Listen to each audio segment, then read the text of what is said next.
the science. What a beautiful day to be at the beach. I wonder if Ashley's going to be here soon.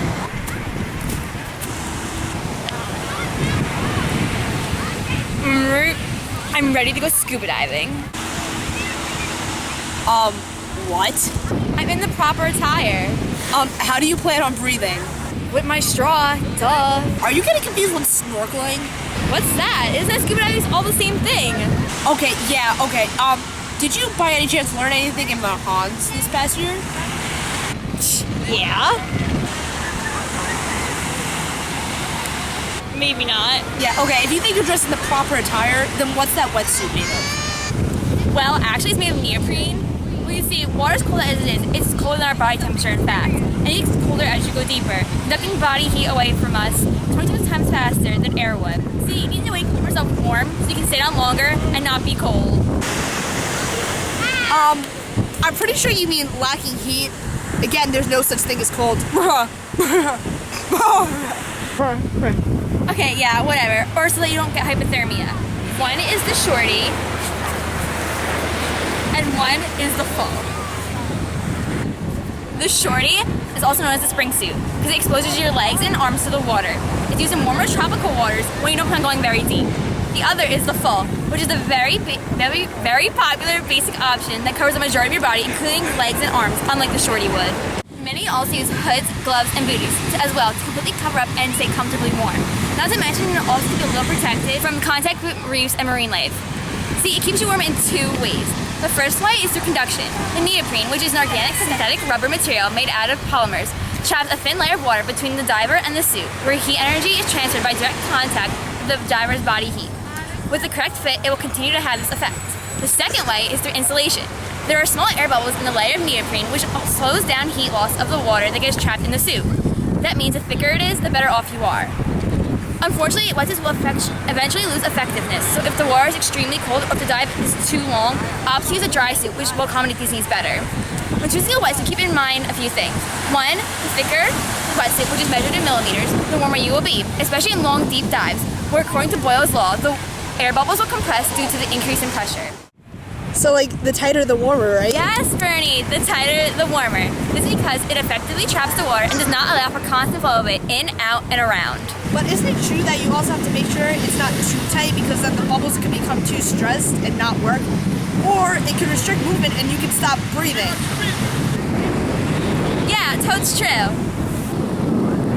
Yeah, totes true.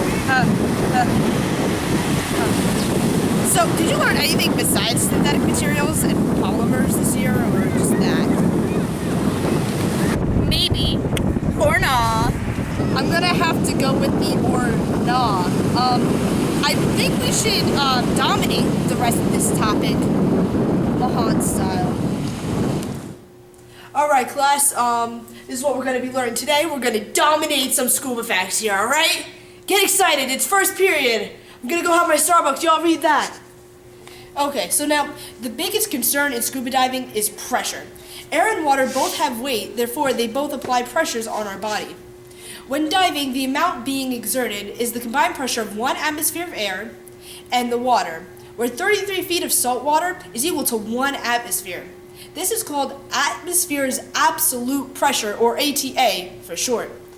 The deeper you swim, the greater the pressure there is.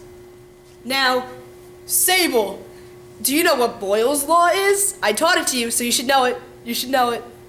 You should. You should know it. Yes, Mr. Mahan, I know the answer. You see, Boyle's gas law states that volume and pressure have an inverse relationship. This means that as pressure increases, volume decreases, and vice versa. Very good, Sable, and I'm not actually Mahan, I'm just sort of dressed like him, minus the sleeve. So yeah, the volume being referred to here is the volume of the air, which affects your lungs and ears. As you descend, your eardrums can be absorbed into the tiny air spaces, causing extreme discomfort and possible injury. One of the biggest rules of scuba diving is to never hold your breath, because as you swim to the surface, not breathing risks rupturing your lungs, since they will be expanding and gas bubbles will be directly entering the bloodstream. To prevent injuries due to the inverse volume and pressure, the pressure in the air spaces and surrounding area must be equalized.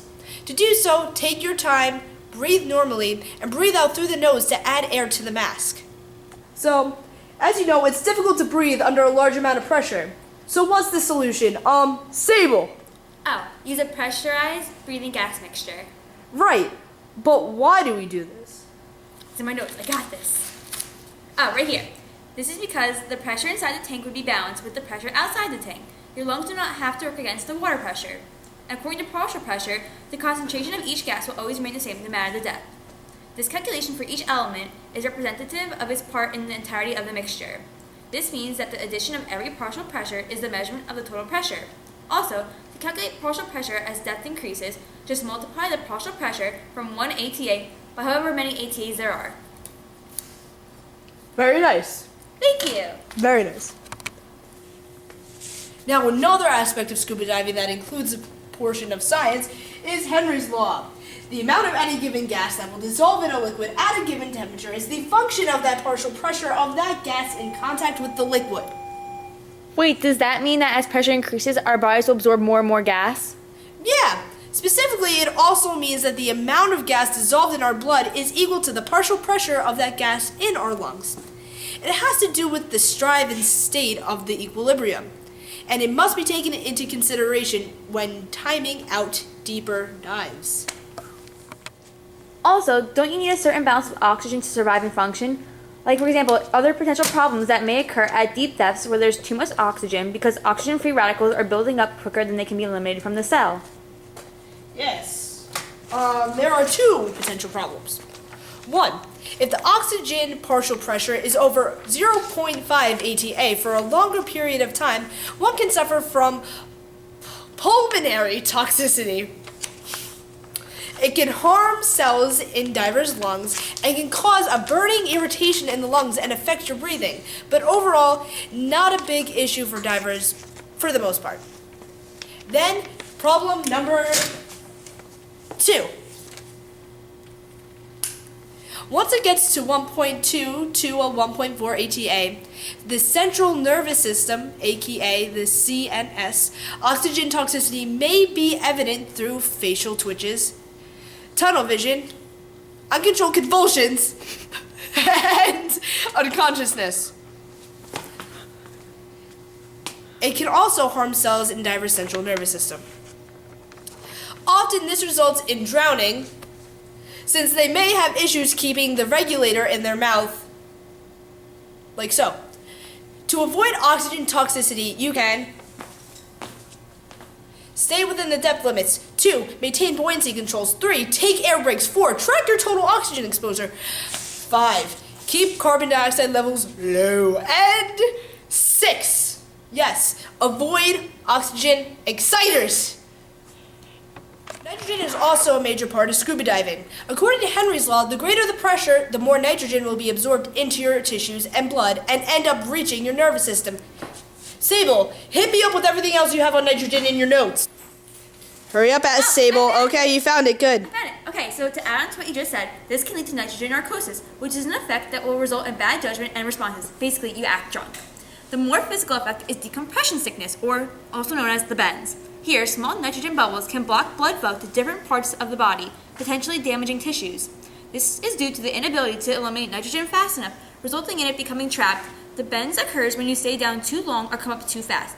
This is why you must decompress. You have to ascend slowly, make safety stops, follow depth, timetables, and follow flying procedures. Here, you may experience pain or loss of feeling. However, this won't be until a few hours to one day after you dive. Oh, so that's what chemistry is! Yeah, were you even like in school the past 8 months? That's all we've been learning. Really? Yeah, were you not? Did you get hundreds on all those tests? Yeah, it's called guessing. You get? Whoa. So now you understand why you can't go scuba diving like that? Yeah. Yeah, because you can't breathe underwater like that. Yeah. So what are you gonna do? Use scuba gear! And by using science.